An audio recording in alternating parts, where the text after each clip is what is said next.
Imagine looking up and spotting a bald eagle soaring high above the treetops, its white head shining brightly against a clear blue sky. The bald eagle, America's national bird, is a powerful symbol of freedom, strength, and adventure. But where do these majestic birds actually live?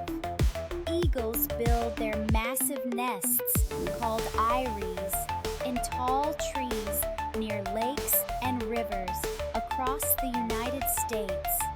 These locations give them a perfect view for hunting fish, their favorite meal.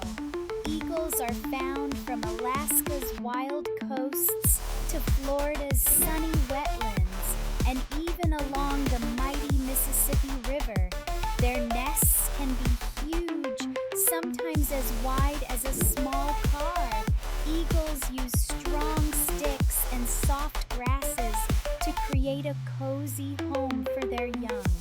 At Trailside Elementary Library, Mrs. Parker, a blonde-haired librarian with glasses, shares exciting books about eagles with children of various ethnicities.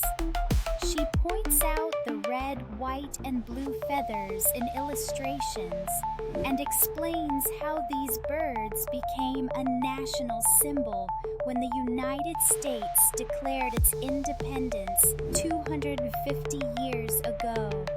As America celebrates its semi-quincentennial with fireworks and birthday cake, eagles remind us that freedom and adventure